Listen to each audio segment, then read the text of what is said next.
This is Dennis Jers at Seton Hill University. This lecture series covers the general topic of critical thinking in college writing assignments. I'll cover this topic in several stages. We'll cover what is critical thinking and what it's not. We'll explore the differences between the personal essays you probably got really good at doing in high school and the research papers you're asked to do in college. We'll go through one example of the difference between writing an accurate summary of an assigned reading and defending an original idea about that reading. We'll go into much detail about one particular grammatical structure that often introduces filler, and we'll cover a very useful hierarchy of critical thinking skills commonly known as Bloom's taxonomy. Critical thinking skills are a big part of college writing. Defending an evidence-based judgment is about what a lot of college writing means. In many ways, success in high school meant learning the system. You coast along because you're bright and you can follow instructions. You figure out when to ask, is this going to be on the test? So that you can pay attention for long enough to spit it back for points.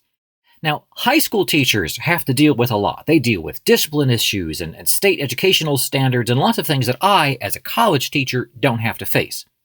High school teachers have very little prep time away from their students to prepare assignments or to mark papers. So, the kinds of writing that your teachers asked you to do in high school was right for the high school environment. However, the whole reason colleges bother to have a college writing course or a writing center is because college writing differs significantly from what counted as good high school writing. It's not about repeating the correct answer or sharing your feelings. It's about defending an evidence-based judgment. And what do I mean by all that? Well, let's take a look at critical thinking and the difference between critical thinking and if somebody just says, you're being critical.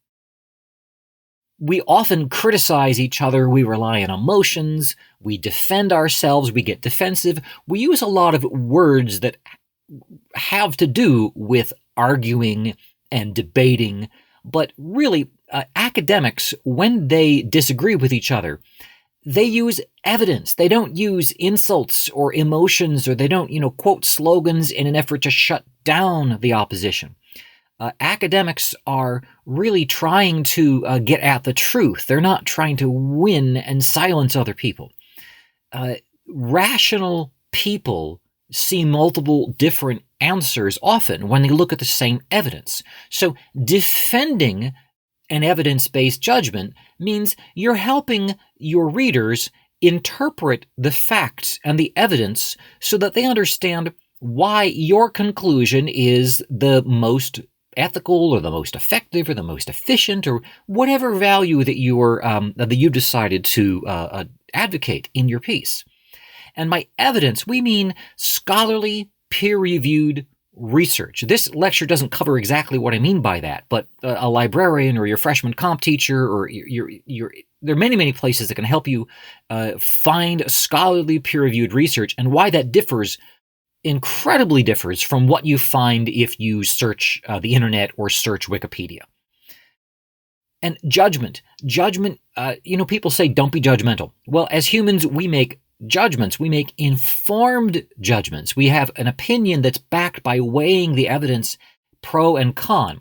We're not just quoting slogans in order to shut down the opposition by getting in a zinger that makes the audience laugh and makes us feel superior.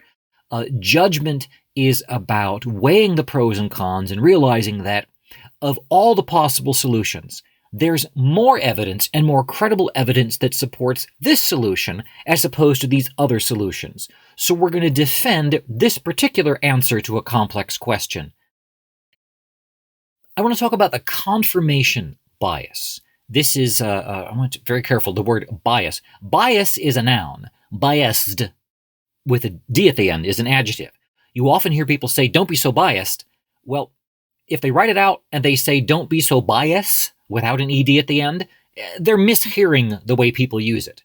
The proper grammar, biased is the adjective, bias is the noun. So what I'm telling you is don't be so biased with an ed at the end. When we are looking for evidence, if we already believe we know the right answer, Whatever evidence supports our belief, we notice. If you've been taught that if you go outside with wet hair without a coat and you'll get cold, and then you catch a cold after you do that, you'll remember that. You won't remember the millions of times that you went outside with wet hair and didn't catch a cold, or times that you caught a cold and you never went outside with wet hair. So we notice evidence that supports our belief, and we ignore examples and details that challenge our beliefs. That is normal human nature. You know that thing where you put your fingers in your ears and you go, la, la, la, I'm not listening. We know that the thing the other person says is probably true and it's probably sensible. We just can't be bothered being upset by listening to it. So the confirmation bias teaches us to believe that we're the honest ones. We're the ones who actually know the truth. And anybody who disagrees with us, they're the biased ones. We believe it's the people who vote the wrong way who are the biased ones, or the people who believe the wrong things that are the biased ones. But the truth is, we are just as biased against the other side because we're all human, and it's human nature to have this confirmation bias. This lovely cartoon by Tom Gould, Our Blessed Homeland, reminds us that our perception of the world depends completely on our viewpoint. If you're surrounded by people who believe a certain way, and these are the people who love you, who care for you, who've taught you from the cradle, you're going to pick up their values, and you're going to believe that other people who have just as good reasons to believe what they've been taught, you're going to believe that they are the enemy and that they are wrong. This is human nature. This lovely essay by Sean Blanda called "The Other Side Is Not Dumb" is a way of talking about confirmation bias by asking us to recognize that if you believe that you're right and you don't admit that people on the other side might be right, you're telling the world you'd rather be, he says, we'd rather be smug assholes than consider alternative views. And we see this in politics. We see this I see it in paper topics students choose. If we pride ourselves on being open-minded and able to make judgments soundly, but we can't then just dismiss and belittle those who don't agree with us. You can't also claim to be an empathetic, open-minded person if you are also making fun of people who disagree with you. And this is why the research process matters. If you're passionate about a topic and you choose your topic because you want to share the answer you already think is right, then the college research process will seem a little bit pointless, because if you already know the thing that's right and why don't people around the world do it this way? It's so stupid that people disagree with me.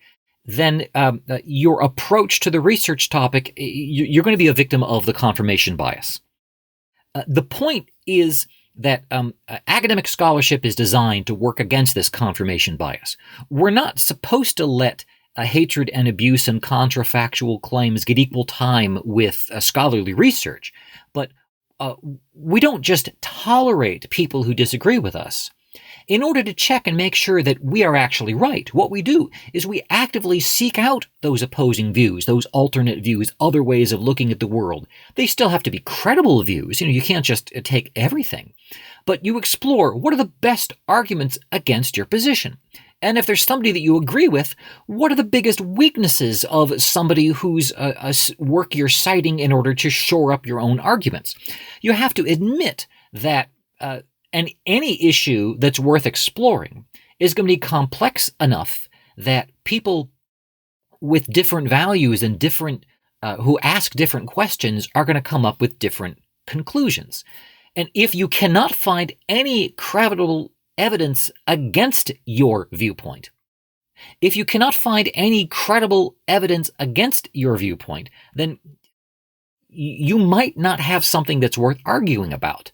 If your thesis is childhood cancer sucks, or if you just list the problem of childhood cancer, you're not going to find anybody arguing that, or no rational person is going to be arguing that childhood cancer is a good thing. So simply pointing out that something is bad is not enough to demonstrate your ability to work against your confirmation bias and find out where there is actually a debate. Humans are biased people. we're going to continue having this bias. We're supposed to start with scholarship that passes rigorous standards, and the standards of academic scholarship are going to exclude hate speech and, wacky conspiracy theories and purely personal statements that don't meet those standards. So, when you are exploring a topic, when you're thinking about what you're writing about, I guess the takeaway message here is to be a critical thinker. You have to move beyond looking for evidence that proves what you already think is right, and instead take a step back and realize, what are the debates that are going on in this field? If you can't find a debate in your field, you probably either need to read deeper or you need to change your approach, because academic scholarship, a college research paper, is all about making evidence-based defenses of your particular answer to a complex question that has more than one rational answer. So, the next step in this talk will be looking at differences between personal essays and academic writing.